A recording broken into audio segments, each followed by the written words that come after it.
is up, folks? Today I drew freckles on my face and I did some yoga. It's time to talk about things that are bad. Freckles are cute. They remind me of youth and going out into the sun, which I never did as a child and continue not to do to this day. And childhood reminds me of that terrible time that, we all go through. Middle school, puberty, hormones, raging, anger and hatred, guilt, anxiety. Disregarding my terrible white balance, let's just get into the nitty-gritty. My middle school, sucked. It was not good. Growing up and in elementary school and everything, I thought that when you got to high school, that's when, the bullying and the bad things and the tension and the pain started. But I was wrong. I had a really good time in high school, and I recognize that I'm lucky. But middle school was like walking into a Roman Thunderdome and watching as a bunch of duck-sized gladiators tried to kill each other over and over again. This was also in the mid-2000s, so social media was just starting to become a thing. Therefore, there weren't a lot of jokes, and so all of them came from Jeff Dunham, Carlos Mencia, clips of Dane Cook stand-up comedy, and the Astuff movie compilations. Oh yeah, and that thing that's like, I'm a fire in my radar. So as I've painted, the underlying, feeling going on in middle school was, it could be fun, but mostly it's tense, frustrated. I recall in 6th grade, I was on my way to these weird, dusty portables out in the middle of a field. This is where we had class a lot of the time. They often did not have air conditioning, and I live in Florida. I want you to imagine the smell of a bunch of frustrated pubertous humans sitting in desks that are just creating a puddle of moisture around our collective asses as we try and focus on, I believe it was natural science. I was on my way out there and looking at the rubble of what would eventually become the 6th grade building. I don't know why you need a whole other building for 6th graders. But I saw a kid standing in the middle of the sidewalk, and he was holding his books very, very close to his chest, and he looked like he had just given up and was welcoming death with a smiling face. I'm staring at this kid, and I notice that his pants are very slowly sliding off his body in a straight line, downward still, until they eventually reached his ankles, and he was left in a very, very, very sweaty and thin pair of tidy whities. Now, me being in 6th grade, I did not know how to curse yet. I had not leveled up, so I couldn't even ask what the f*** was going on. I just had to stare for a minute and then realize I was staring and walk away. Another wacky thing that happened in middle school a lot was we would have silent time at lunch. Now, this sounds like something you give to a classroom of maybe 15 to 20 kindergartners, but no, if we got too loud at lunch, or if one too many of us had our cell phones out, I'll get into that in a minute, we would have silent time. So imagine 500 13-year-olds trying to be quiet. That's like holding in a fart. It doesn't work and it hurts you. We would have the administrators come out with their walkie-talkies and their stern eyebrows and their really poorly cut hair, and they'd be like, sit down, everybody sit down, you put your phone away right now, call your mom. And I never had my cell phone out because I did not have one because I was not cool. But I saw a lot of people get their phones taken away for no discernible reason. So now there's 500 13-year-olds sitting in a lunchroom. We have nothing to do other than just eat. We cannot talk to each other, and a man in a police uniform is pacing around our area as if we've all committed some kind of horrendous and heinous crime. I never had to wear orange scrubs, but I dare say that in this moment, and in speaking to my little brother who is currently in middle school about this he's going to 9th grade this August. What was I saying? I never had to wear orange scrubs, but the fact that this feels like an episode of Orange is the New Black is really sad.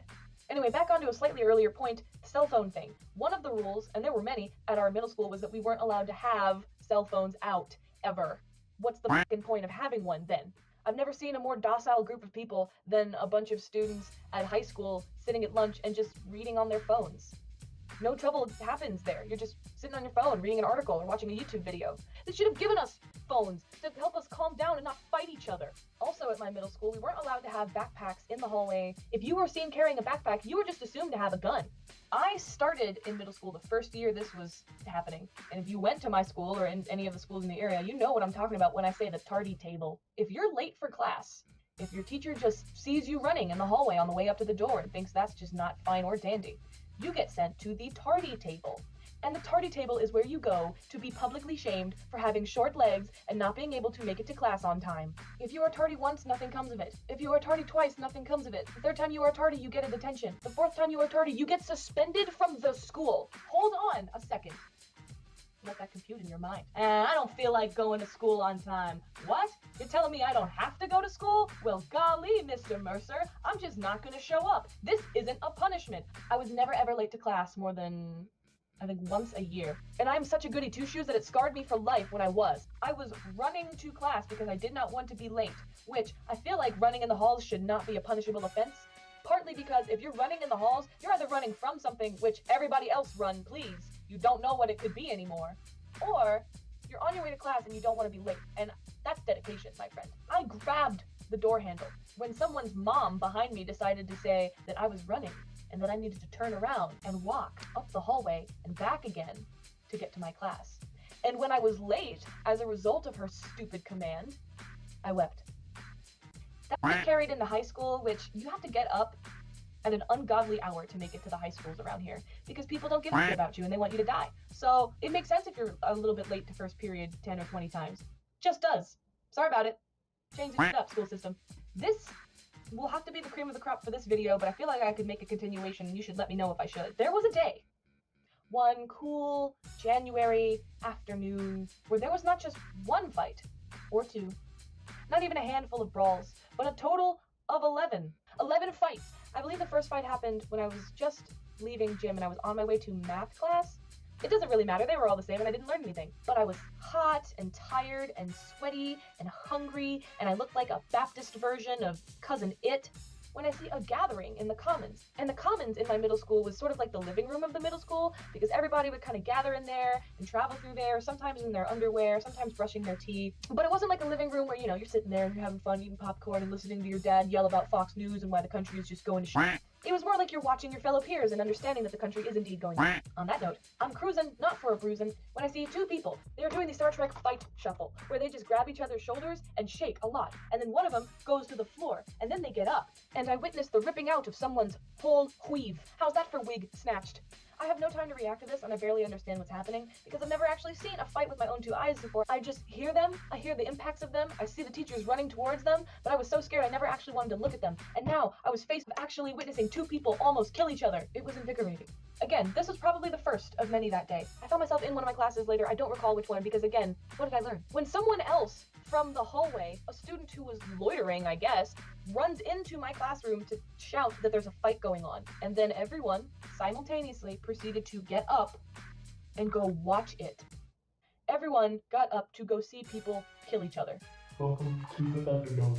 And the kid that came through, I mean, you could tell he was like a seasoned middle schooler. He's probably actually been here for 5 years and still has only barely hit puberty. But there were bags under his eyes. He looked tired and sweaty and hungry and like a Baptist version of Cousin It. And he shouts, "Fight in City Hall!" And we all just got up and went. The rest of the day continued like this. It was like I was working for a newspaper company thing in New York City. Just people running into the hallways and papers flying everywhere. And I was like, clack, clack, clack, and they're talking so fast. And someone runs in and like, "There's a brand new story on Jump Street, let's go!" And everyone just starts getting up and running and going into places. And then some guy runs in and he's like, "Give me pictures of Spider-Man." I'm like, "I can't get pictures of Spider-Man. I'm Spider-Man." It was a lot to handle at one time for a 12-year-old. Anyway, that was the only other fight I got to witness that day, and I only got to witness the first few seconds of it before one of the administrators came in and basically put one of the kids in a half Nelson and ended the fight right there. But there were 9 more of these that happened throughout the entire day. Okay. I'm probably gonna make a part 2 to this because I don't want to make this too long and I don't feel like filming anymore right now, but yeah, that's... Anyway, to end this video on a positive note and to shamelessly plug myself, I just started my new Instagram for this channel. You can find me at ashfantastic. Hopefully that shows up. And I'll be posting more things there probably than on here a little more often. So if you like my content, hit me up there. And again, if something happened in your middle school that was buck wild and just you remember it to this day, leave a comment about it. Like this video, subscribe, hit that little bell notification so that you see when I make a new video, which will probably be twice a week. Bye!